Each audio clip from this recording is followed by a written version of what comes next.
Hey, how's it going, guys? I'm Paradoxic, and welcome back to The Boys. This time we're on episode 6 of season 2, titled The Bloody Doors Off. Feel like the bloody might actually be the curse word, because I think it's something that Butcher's likely to say, so fun title. Last time We Gotta Go Now, and we had Black Noir tracing and hunting down Butcher to his Aunt Judy's house, the last stop he was making before disappearing from the grid forever because he failed in his mission to save Becca from Vought and from Homelander. So he was making one last stop and buying a chew toy for his dog Terra, and he not necessarily a chew toy, but he did buy him like a toy to play with, or rather to bang the crap out of, which was a Homelander doll. So that happened. Terra survived, thank God. We didn't have to go John Wick on any of this stuff. Terra actually survived the entire episode, despite Black Noir actually coming and being within like 10, 20 meters of him. So that was fun. That was very, very fun.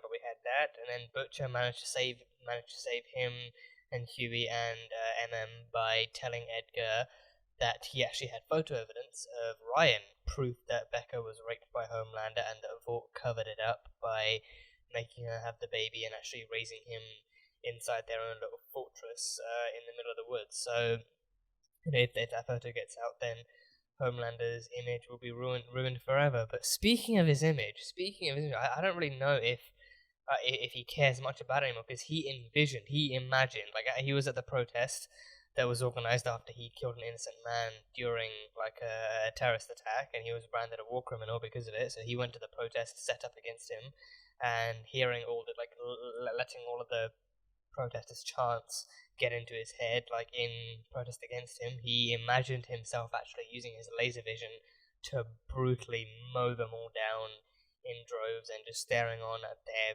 charred, sliced up corpses. And it was a terrifying, I mean, for me it was a terrifying scene. I don't know how you guys felt, but for me that was terrifying. Like, I genuinely, it wasn't, it didn't even, like, until they revealed that it was imaginary, it didn't even feel like imagination. It genuinely felt like he'd finally gone off the rails. It genuinely felt like he'd finally gone off the rails. He'd finally gone all, anti-public, anti-hero, full-on villain style, that he decided that enough was enough. He didn't need anyone anymore. All he needed was Ryan, but he didn't really need the public anymore. He didn't need Vought. He didn't need anyone else. So it seemed like he was genuinely happy to actually kill them all and stuff like that. So yeah, like I mean, for one thing, Anthony Starr is freaking fantastic as Homelander. He is beyond amazing as Homelander. But for another thing, Homelander himself, he is becoming more and more terrifying this season than he ever was last season. Like this season, it's really, they're going really far to show that as the episodes go on, he's starting to care less and less about what his image is and what people think of him,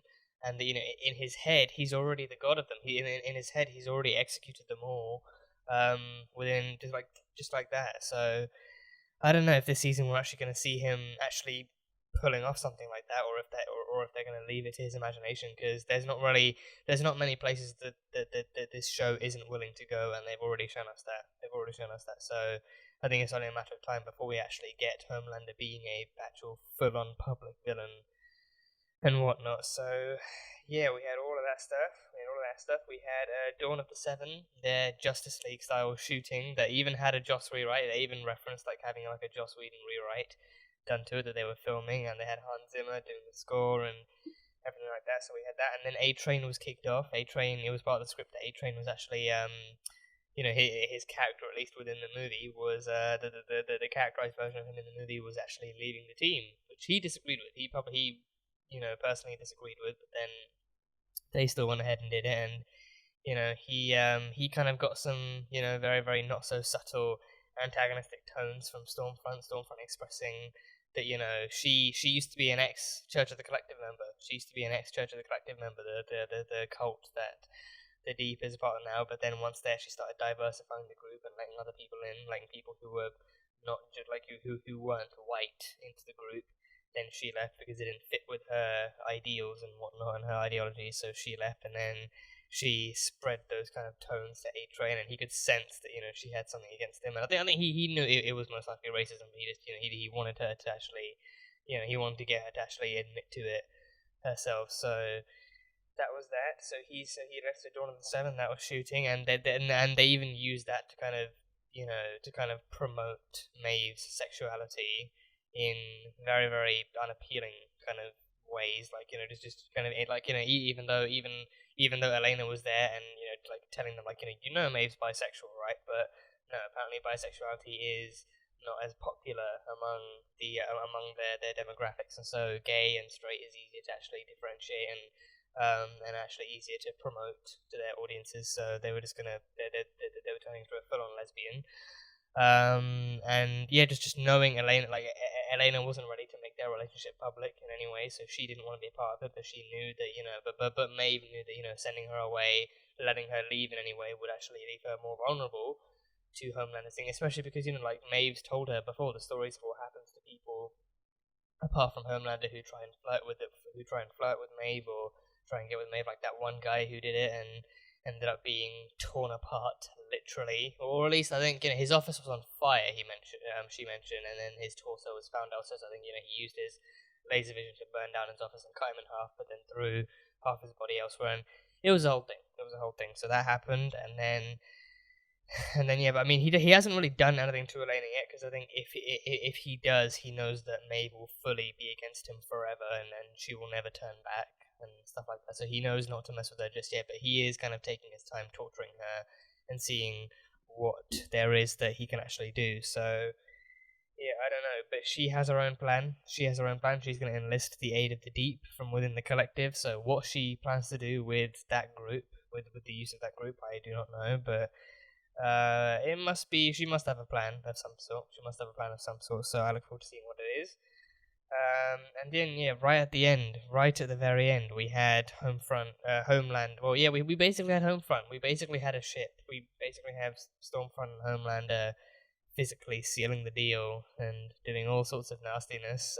Very, very aggressive nastiness. Like, it wasn't just like, you know, sex, but it was literally them punching each other. He laser-eyed her boobs and, you know, threw her across. They threw each other across the room and punched each other, and, you know, just it was a whole thing. It was a whole scene in and of itself. And then they started air humping, and yeah, that was that. So a usual episode of The Boys, just a typical episode of The Boys. So yeah, but yeah, that is pretty much all I can remember from the last one, so episode 6, the bloody doors off. We had a glimpse of Lamplighter too. I almost forgot to mention that. We also had a very, very teeny tiny few second glimpse of Lamplighter, played by Sean Ashmore. He's in some kind of institution of some kind, I think, but he is in contact with Stormfront though. Stormfront is in contact with him for whatever reason. So yeah, that was our first glimpse. I wonder if we'll see more of him this season before he might return as a Lamplighter next year. I think this season we might not actually see him as a Lamplighter, but next season they might save that for next season. But this season we'll actually see him as his self, yeah, as his less superpowered self. So yeah, that will be fun. But that is all I've got. That's all I got. So episode 6, the bloody doors off. This will be the highlight reel. So as always, the full-length reaction to this episode will be over on Patreon, so you can go check that over there. But yeah, that is it. So let's go. It really speaks to the deterioration of good. God. Oh, he's gonna crush his head. He's gonna crush his head. Don't play this song now. Don't play this song while she's fondling him. She's covering his They've ruined the song. The song is ruined. I can never listen to that song the same way again. Turtles are ruined for me. The turtles have been ruined. Remember me? In a good way? Hopefully? Okay. That's really sweet. Oh. I know what you're gonna say, but we just yeah, he shot her last time. Last time she saw him, he shot her. You're looking well. Yeah, no thanks to the 50 caliber round that she pumped into my chest. Yeah. Well, they found some of the wreckage that drifted up near Iceland. The wreckage? And they found this. A GoPro? Wait, is it the wreckage from that plane that they let go down? Does it show Homelander threatening all those people? Oh, if they're bringing that back. You're very. Talk about getting ass fucked with a soup can. Am I right? That's What do very you mean? descriptive. A bouquet of, oh, in a heart. A bouquet of roses. The roses in a heart shape. Oh, he's really into her then. He's actually really genuinely into her. Don't aim at her. God damn it, don't you aim at... Butcher. Butcher. Yeah. I swear to Christ, you can't trust Butcher with a gun anymore. You cannot trust him with a gun. Oh, they have other soups. Oh, damn. They have other soups. Oh. Brother gotta love sausage. Oh, no. Oh, he's... Oh, I didn't even know what he meant at first. Oh, jeez, that is quite an image. Well, I'm not doing any more of these stupid pet tricks until I talk to my sister. Okay. Okay. We'll work something out. Oh, he's got a life. No. He's gonna roast him. Lamplighter. Let's fucking lamplighter. Stick to the plan, Frenchie. You guys are not prepared to take down a soup right now. Even with one of your own.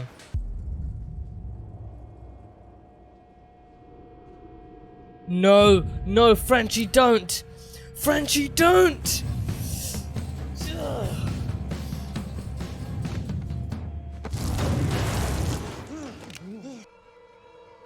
Oh, telekinesis?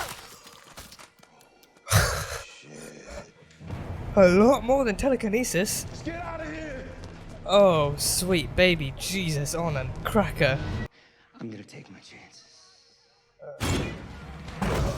Are you now? Are you really? Oh, oh, acid vomit. Acid vomit, that's what that is. Oh, oh, oh, oh, oh. Oh, burned himself. Oh. Oh, burned himself. Okay, you guys can come. You think?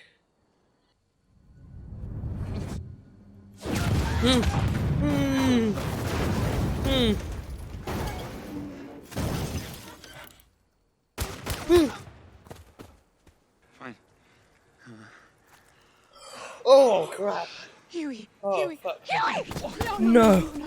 No! No! No! No! No! No! Can you cauterize? This is the one. Oh, this is when MM proposed to Monique. Oh, damn, Butcher. Congratulations, Marvin. Thank you, Colonel. Check it out. What's your thoughts about transgender strippers? Strippers ain't really my kind of Hershey's, with or without nuts. But Oh, he's Thinking about inclusive. doing a golf trip. He's inclusive. He looks interesting with the hood and the cloak and the actual lamp and everything. Looks interesting. Just stand your ground, stage. You stay back. Oh, you can stand wherever the fuck you want. I'm taking your keys. Okay, no, Stop. Butcher. Put it down. Oh.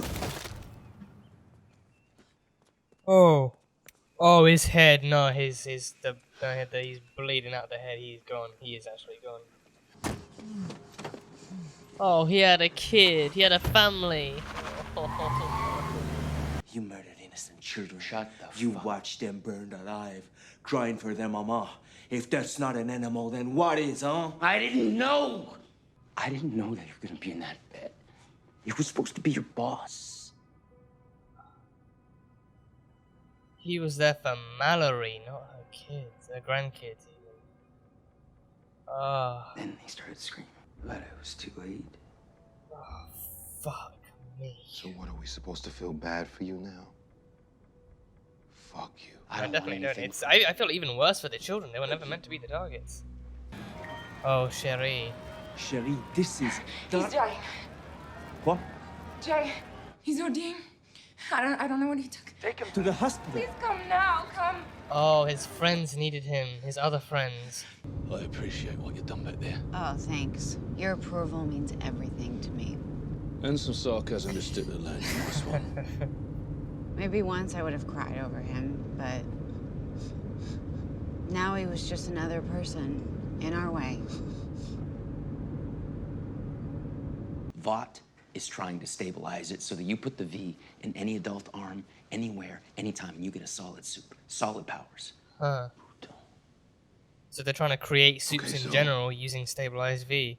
1,000 more soups. They just make me burn the evidence. The evidence of it going wrong. Okay. Yeah. But what about that guy though? The guy who wanted to see his family. He wasn't evidence. He was just uncooperative for the time being. We would have let you off the hook. He was punishing himself too much to let that happen. What makes you think I want to be let off the hook? Yep, he was beating himself up over it. Oh! Oh, it's that elastic thing. It's the elastic thingies. Who is... Oh, that's the dick. That's the guy with the elastic dick. That's his fucking dick. Yeah. Don't be so close-minded. Oh, this show. I hate this show. Every morning, he slavers his bum with creamy dessert. No. I fucking swear to God, he's got rashes down there. I don't want to know that. Fucking mental, that's all I'm saying. Well, it's good to see them finally talking. Never gives up on you, does he? Aye. And he follows you around like a right little pup. Like a canary. Like your canary. He's too good for either of us.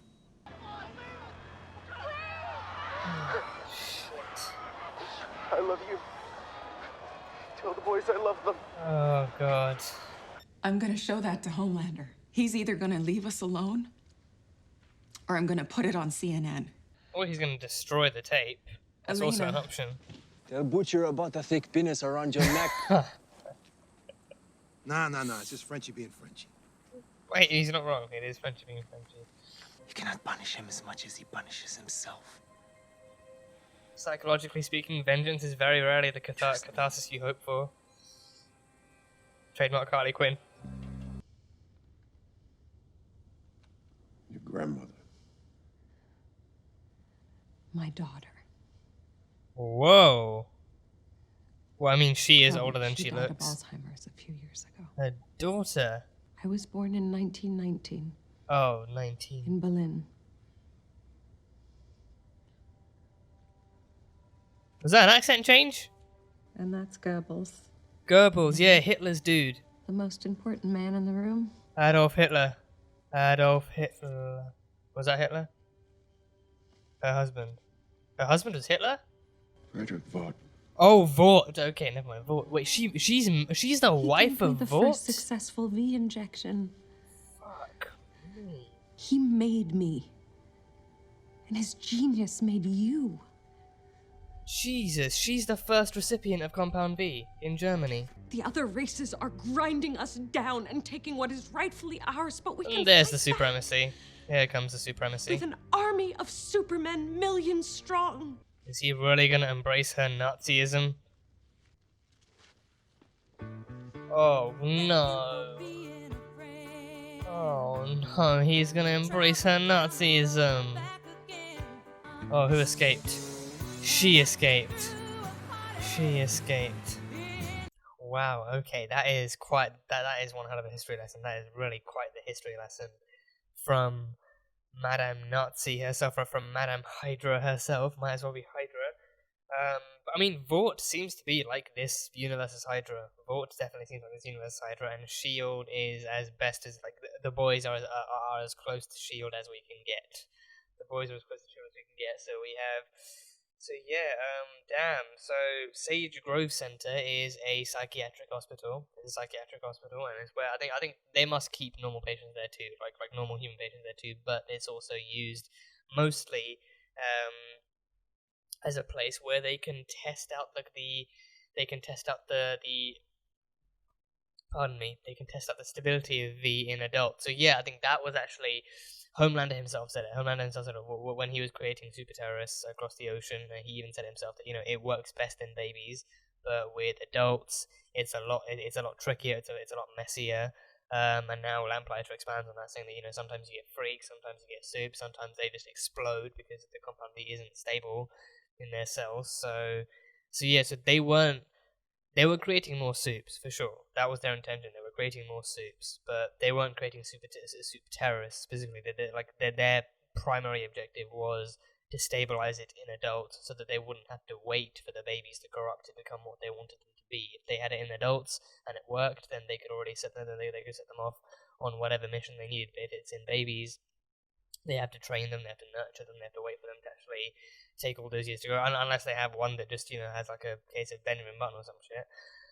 But yeah, so that is what they're using that for. So they have big plans. They are the most corrupt company in this entire world. They are the most corrupt company in this entire world. They are doing anything and everything they can to boost their sales, their stocks, their money, their reception, everything they've got. They're working to boost it to higher heights every time.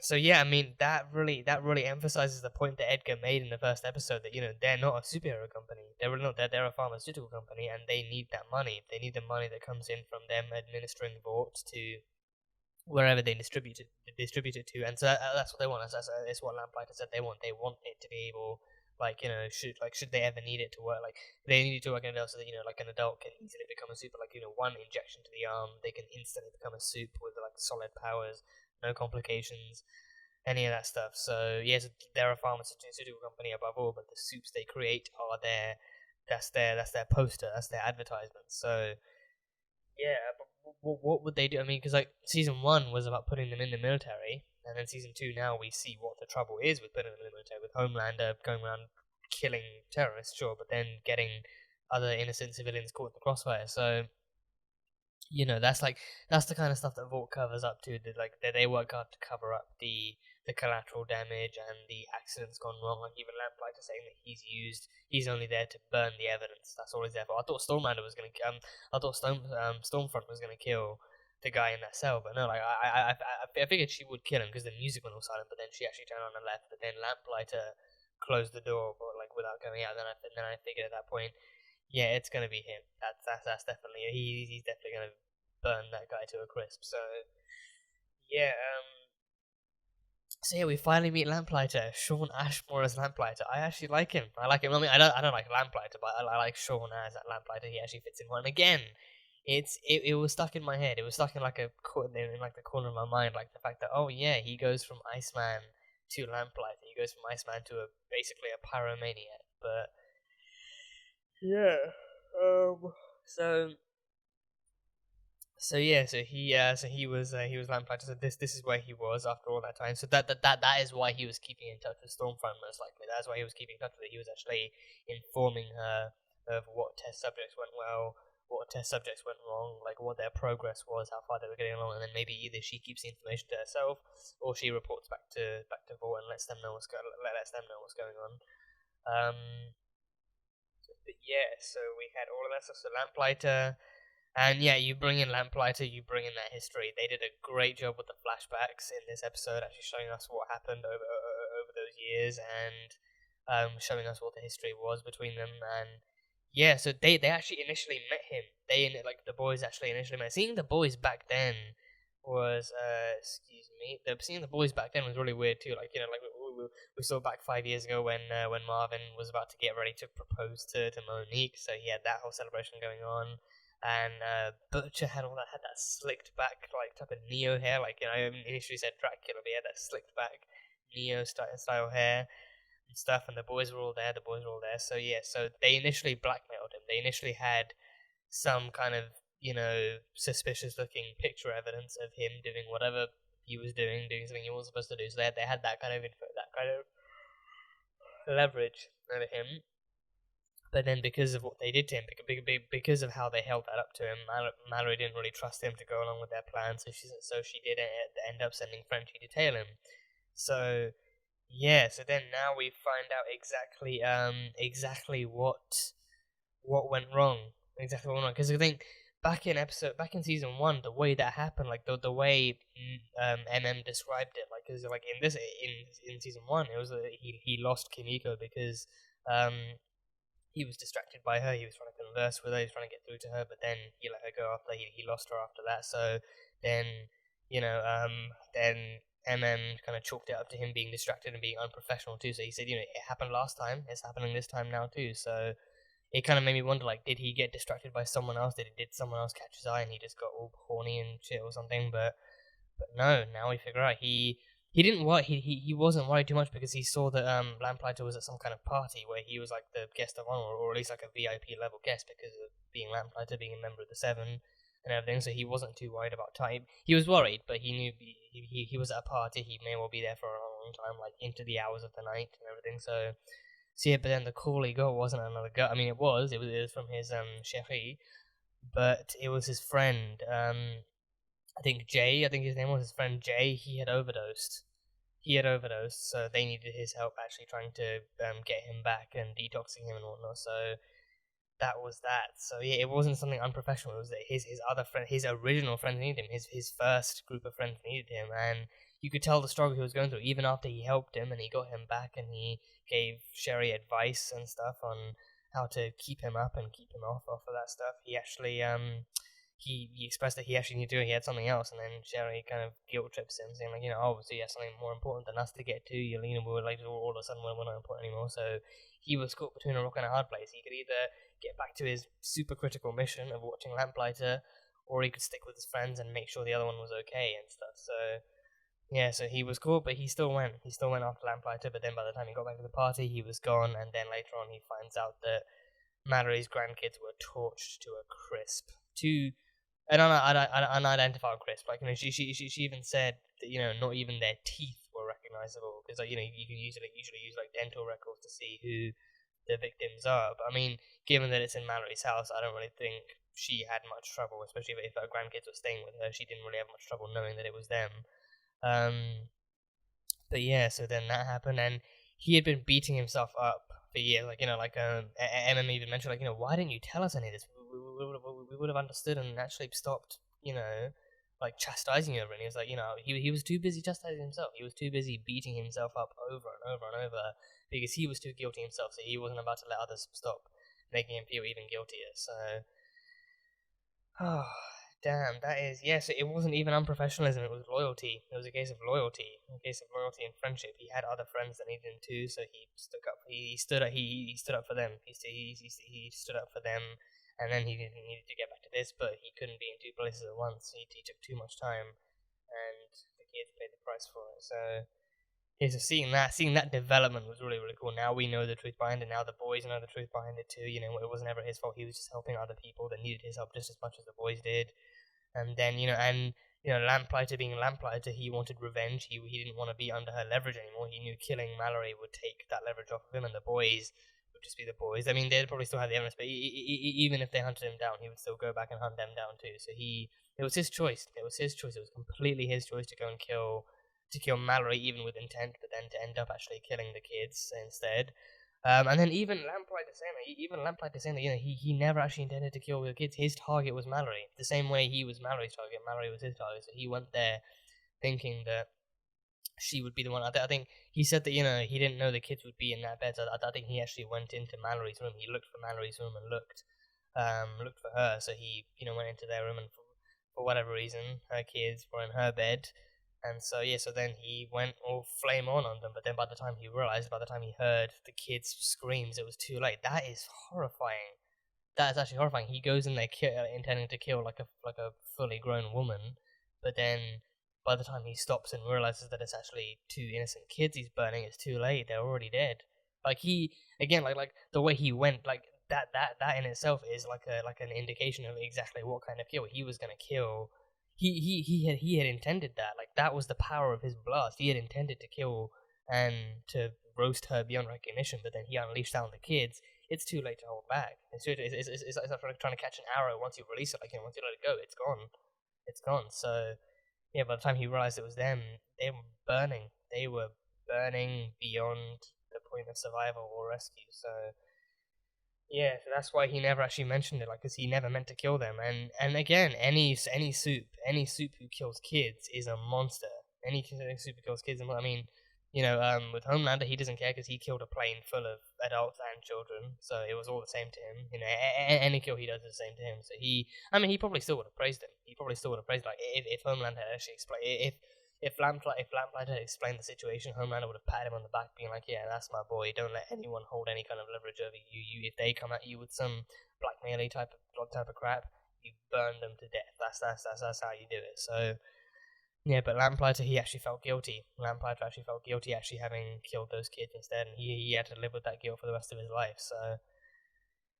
Oh, Jesus Christ. That story, the story in this episode, present and flashback, was amazing to see. And I think it's good to see Lamplighter, like, the first season, I think, I mean, for me, I kind of watched it in the course of, like, 2 to 3 months, so, but people watching it back then would have had to actually, like, wait to see Lamplighter, so I guess I'm one of the lucky few.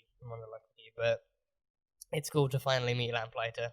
And see him in his suit too. Because last season we only saw like some artwork or something of him. So to see him in his suit, like he has a cloak and a hood and the goggles and like the actual lamp and everything. So yes, and the boys even mocked him for it, saying he looked like a margarette or something, like a margarette, like something like a baton or something. I don't know, but yeah, no. So he did that. So yeah, and Frenchie's friend died anyway. He never saw him again after he saved his life. He never saw him again after he saved his life.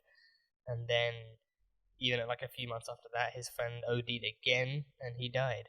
So that sucks. Everyone dies. Everyone in this show dies. Everyone dies. But yeah, I mean, well, Becca's the exception. So yeah, that have like her being presumed dead just popped into my head. So I was like, oh yeah, she's not dead. And Robin died. Robin died right from the get-go. Like, she did not survive the first 20 minutes of this show. She did not survive the first, like, 20, 25 minutes of this show. So, or, like, 10, 15 even. 10, 15. So, she was like, she is what started all this. Robin's dead is what started all this. So, it makes sense. But, yeah, that is the Lamplighter stuff. Fucking horrendous. Absolutely horrendous. And I noticed he had his lighter on him all the time. So, I feel like he must need his lighter. Like, he must not be able to, he is actually like Pyro. He is actually like Pyro from X-Men. Pyro had his lighter too, and then he had like a little a little like spark thing on his wrist that he would actually ignite and then use that to do flames. So he can't actually create flames. So he can't create flames himself. So that's why he actually carried the lamp with him back in the day too. So he actually needs a source of fire to expand and manipulate. He can't actually create fire himself. So I feel like it's somewhat of a homage. I mean, I don't know. Yeah, because I think they had time to think about how Lamplighter would work. I mean, obviously they take it from the comics too. But I think still, obviously, stuff is very different for from the show compared to the comics. Stuff is very different. They adapt some stuff. They tone some stuff down. So I don't know if it was in the comics, but I think in the show, maybe if that was original to the show, then they must have like thought about casting Sean Ashmore as Lamplighter, and then decided that it would actually be a nice homage. Like his powers work similar to the way Pyro's does. So yeah, so he's a pyrokinetic. So yeah, so I think those then like that kind of power, like you can't really like create it as much, but you can still kind of actually manipulate it if you have a source. So yeah, it's cool. We had Starlight joining the boys. Starlight, more as Annie. Annie with Starlight's powers joining the boys. And she, yeah, I reckon there would be tension. I like that the first person she went was Kimiko. I thought Kimiko would see her as like another member of the Seven and immediately try and attack her, but no, she actually goes in for the hug. I mean, Kimiko goes in for the hug. That made my heart so warm. Just seeing her like the tension in her eyes, but then she actually grabs Annie and pulls her into a hug and stuff like that. That was so sweet. It was so sweet to see her actually embracing another female Supe. Is actually really cool to see.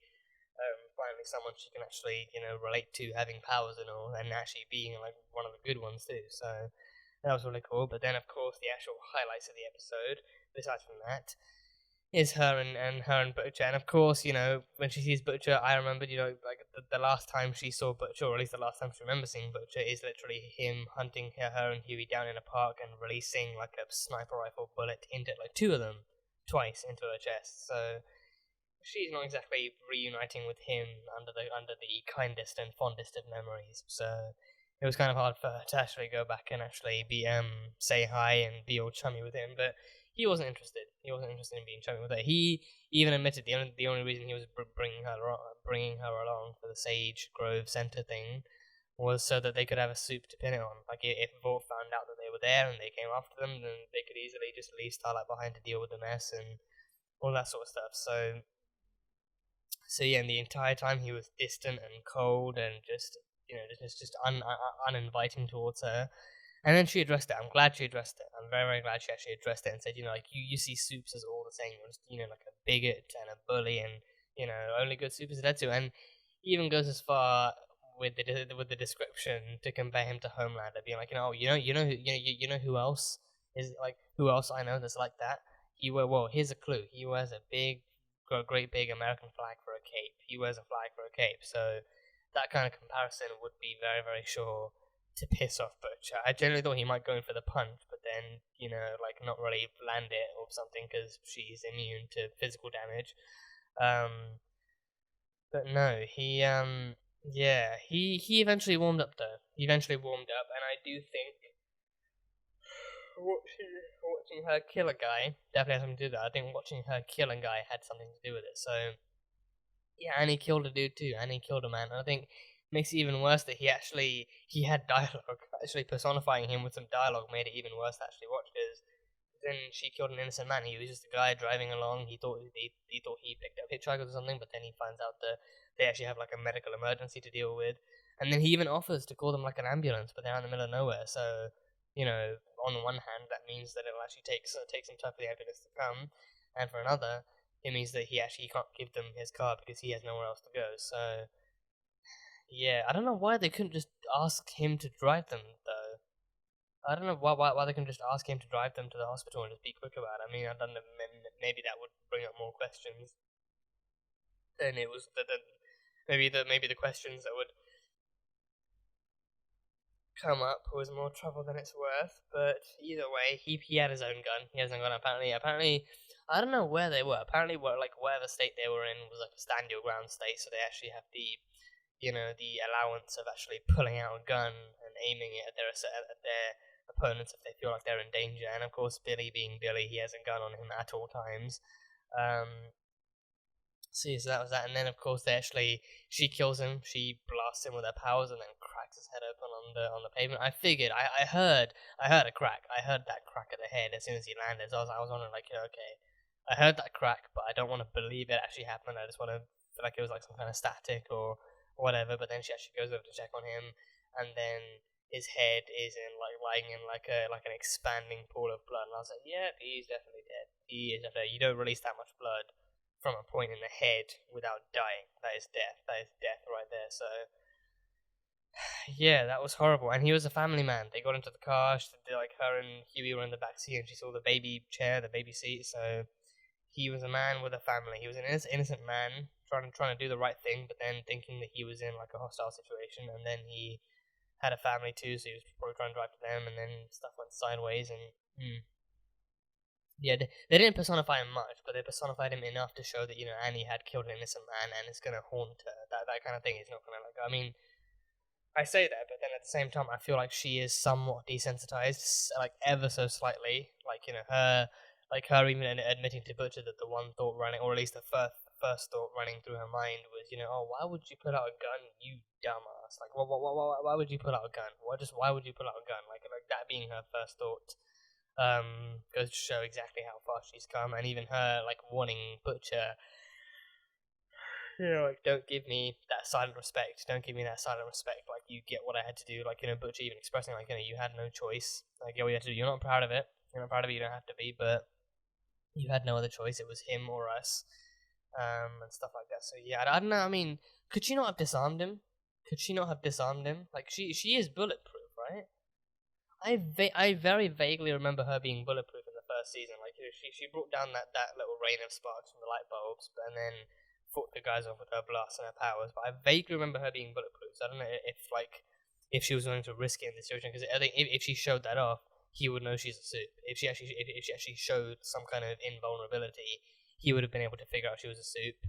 And then the blast would make it even more obvious. And then if he survived, he would remember it. That Starlight attacked him, and then he would go to Vought, and that would raise questions. So yeah, the blast she delivered, I think she hoped that it would probably just stun him and knock him out, but then it was actually two, because I think he fired a shot too. He fired a shot and then she blasted him just in time, and then that took him out. So yeah, so it did a lot more damage than she actually intended. So yeah, Yeah, I think given what she's been doing this entire time, like the amount of work she's been doing with the boys, with Huey, and taking down the Compound B news and delivering it to the world and all that stuff, I feel like part of her is ever so desensitized to this kind of stuff. It's ever so desensitized, but killing is never easy. Killing is never easy. It does leave you with memories and visions and all sorts of other crap, so it's definitely gonna leave her feeling indifferent at the very least. It's definitely gonna leave some scars in her memory, and she's gonna remember it. So yeah, but Annie's grown though. Annie has grown somewhat. The Deep took A Train to see Alastair, who seems to be the big cheese of the Church of the Collector, the one who's in charge of it and the one who leads it and everything. So I recognize the actor, but again, he's one of the many actors that are out there whose face I recognize. I recognize the face, but the name, yeah, I'm blank on. I recognize the face of those actors because I see them pop up in all sorts of places, and I recognize them that way. But then the names of them, I have no idea who they actually are. But the name of the actor I recognize. So he's Alastair. He's the one who deals with all sorts of big Church of the Collective type stuff, and the Deep took A Train to see him. So I wonder if they can actually manage to recruit A Train to their side. I don't know if that would work, because he seems to know. I think he knows. He must know that the Church of the Collective is like a seedy, shady type of place. But the Deep, psychologically speaking, he was in like a very, very dark place, so it was easier for them to actually rope him in, especially using another suit. It's what they're doing here now. Like they used Eagle to draw in the Deep, and now they're using the Deep to draw in A Train and grab him. So I wonder if their goal is just to have, as many Supes under their control as Vought does, and to become some kind of controlling opposition against Vought. You have all these superheroes, we have all these superheroes. So yeah, but I don't know. But they had information. They had all the information that they knew about his heart condition, his V addiction, and his withdrawal, and the fact that he was actually fired from the Seven, and all the stuff that was going on, all the issues he had going on in his current life.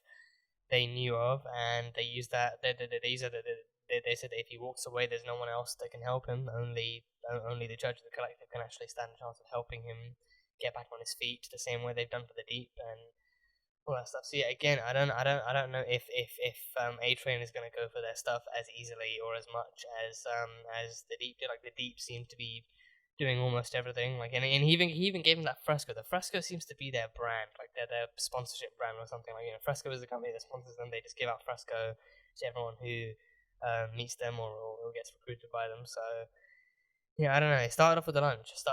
So we don't know how much farther it might go. But I guess we can see. And yeah, Deep got Maeve the footage. He actually used some of his fishy friends to dig out the footage, dig out some GoPro footage from the bottom of the crash survival. So they have footage of not survivors, from the dead survivors of that plane crash. I can't remember what plane it was, but it was one of the darker turning points of season 1. The flight that Homelander just let crash and burn, and the same one that the one that he forced Maeve to watch as it crashed and burned too. So they actually have footage of a guy who recorded everything and filmed everything and showed proof and everything. So I'm amazed that GoPro survived the crash. Not only the crash, but the plane filling up with water and frying electronics. Water is one of the biggest enemies of electronics. I'm amazed that the GoPro and its flash memory actually survived that kind of trip down under, but apparently it did, and the Deep recovered it, and it shows Homelander giving that speech. It shows Homelander being selfish and refusing to save anyone in case they tell the others, in case they tell the world what really went down.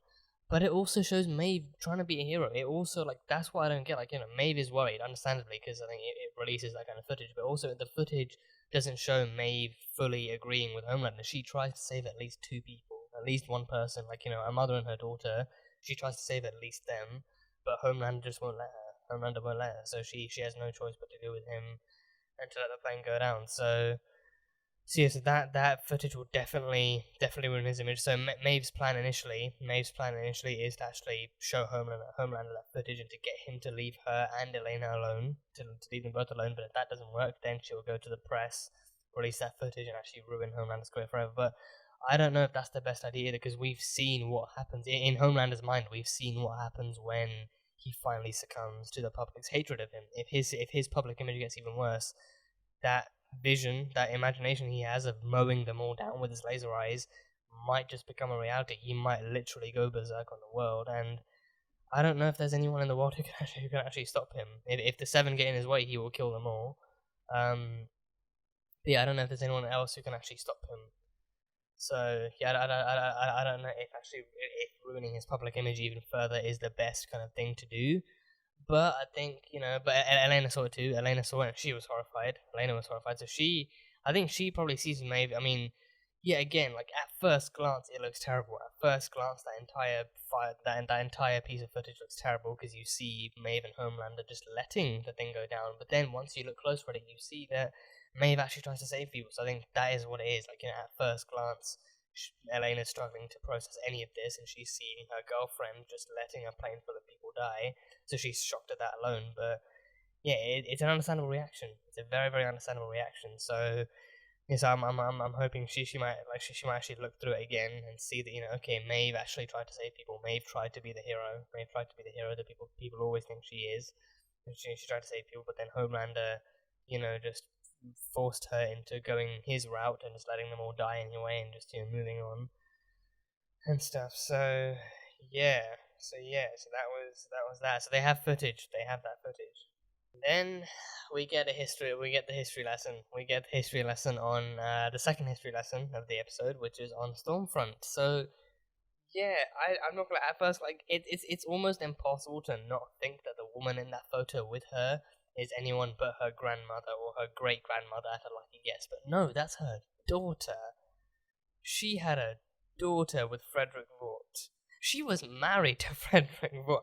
I genuinely thought she would say her, because she said the big man himself, and she was at like some kind of Nazi party. So I really genuinely thought her husband would be Adolf Hitler. I literally thought she'd be married to Hitler. But no, she was actually married to Frederick Vought. She was born in 1919. She was born in 1919. That is just after World War I believe. Yeah, 1914 to 1918. So yeah, so just after World War I, she's born. And then she grows up to witness the Second World War, and then she, not only was she married, she was born in Berlin, of course, the heart of Nazi Germany, and she was married to Frederick Vought. She married Frederick Vought, and then she was also the first successful applicant, the first successful test applicant of Compound V, the first successful one. So she became Liberty. I think she probably became Liberty way back then, or maybe Stormfront. I don't know, because Stormfront is fairly. I mean, her whole getup now has like kind of neo-Nazi vibe to it. So back then she could have still been Stormfront or something else, or something Nazi German. But yeah, she was the first ever successful applicant of Compound B that Germany had. So they likely used her in the war. They could have used her in the war. Like, yeah, if we get, I mean, yeah. So then that makes me wonder: did she fight Soldier Boy? Because Soldier Boy is said to have, been born during World War One or World War Two, when Vought shifted over to the Allied side, to the American side. And he shifted over to them, and then gave them Compound V, and then they created Soldier Boy. So I wonder, because given how heavily the Nazis were involved with World War Two, I wonder if Soldier Boy killed Germans by the dozens. I wonder if he actually crossed paths with Vaught's wife herself. I wonder if she actually crossed paths with Stormfront, and then if they fought. I don't know. Maybe she didn't fight in the war itself. Maybe she didn't fight in the war itself. She was training or doing other kind. Or maybe she was still doing her Liberty work on the sidelines, like doing the whole white supremacy, Nazi supremacy thing back then. But yeah, damn, she was the first successful applicant of Compound V, and she was married to Frederick. Her husband was Frederick Vought. Her husband. That's still it's a lot to take in. It's so much to take in. But yes, and then of course she moves off of the all lovey-dovey Nazi romantic crap, and then she moves right back into the white supremacy, like, oh, they're taking all of our things, and they're taking what's rightfully ours, and if we keep letting them do what they are, if we keep letting them exist and do what they're doing, then they're going to take everything from us, so we need to fight back and gain our white supremacy back into the world again. So yeah, she jumped right from the lovey-dovey stuff right back into the supremacy again. yeah, and then she had a daughter. She had a daughter, Chloe, who then died of Alzheimer's. So she lost her daughter to Alzheimer's, and she lost Fred to whatever. I wonder why Vought didn't inject himself. I mean, because he saw that it worked. I mean, after he injected Stormfront, after he injected her, I wonder why he didn't inject himself so that they could live forever. Because obviously he had many different iterations, but then obviously, you know, if she was the first successful one, then he obviously had one. He like that whatever iteration he used on her was successful. So why couldn't he use that same one on himself? Because then if she was the first successful one, then surely you more of the iterations after that, more of the versions of Compound V he came up with after that would actually have to work, because then he'd know what went right. He'd know what went right with the formula. So he'd make more of that according to the formula, make any adjustments to add more stuff to it. But he'd know what went right. So then why couldn't he? If they truly loved each other, why couldn't? I mean, not that I want a Nazi in the future, two Nazis in the future, but still, like, you know, I don't know why he wouldn't try and keep himself alive too. But again, not supporting it. One of them is bad enough. One of them is more than bad enough. But yeah, I don't know. But yeah, she lived and lived and lived and lived through everything, and she became Liberty. After that, she became Liberty, and then lost her daughter. And she even made a point of that. She even made a point of saying everyone she's ever loved has gone down under because they're not like her. They can't live as long as her. They don't have Compound V in them.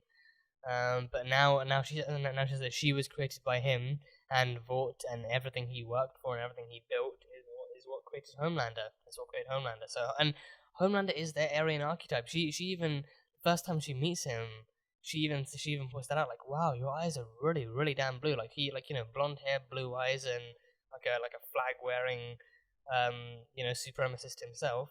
He is the Aryan kind of god of them. He is he is their modern day icon, their modern day symbol. So yeah, I wondered, is he like?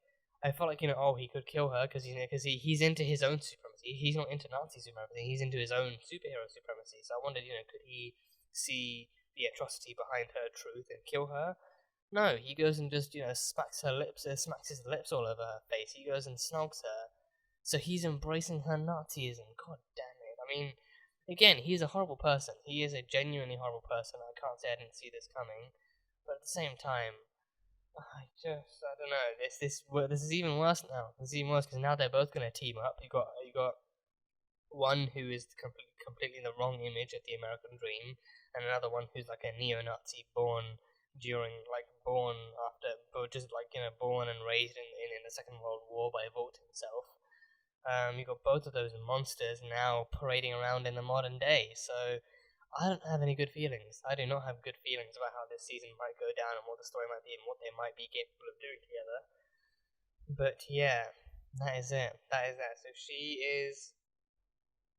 Not only is she older than we realized, that is a long, long time to live. That is a very, very long, long time to live. But I don't know. Yeah, but now if Stormfront is going to be in season 3, I now look forward to seeing Soldier Boy all the more, because I want to see how Soldier Boy reacts to Stormfront, how he reacts to, because he must remember, especially if the Compound V side of her was born before World War II, I would definitely love to, or during World War II at least, I would definitely love to see how he reacts to Stormfront and what he does and how he fights her. But yeah, I don't know. I mean, he might die. I don't want to see Jensen die. I do not want to see Jensen dying in any TV show. But yeah, I don't know. I'm just now all the more intrigued to see Soldier Boy joining the show and seeing what he does and how he reacts and everything, and seeing him, just maybe even seeing flashbacks of him slaughtering Germans out in the field. I wonder if he gets his own shield. I wonder if he gets his own, Soldier Boy shield or some kind of weapon or something. I don't know. But yeah. Yeah, that was our history lesson on Stormfront as well. I don't know if they mentioned her name. Did they mention like an actual normal German name that she might have? I don't know.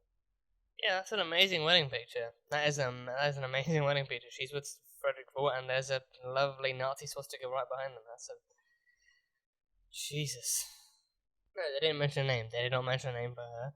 But damn, just watching the whole scene again made me cringe, and especially again her supremacy speech. The other races are grinding them down, and they have to take back what's rightfully yet. It's horrible to have to hear it. It's even worse to have to repeat that herself.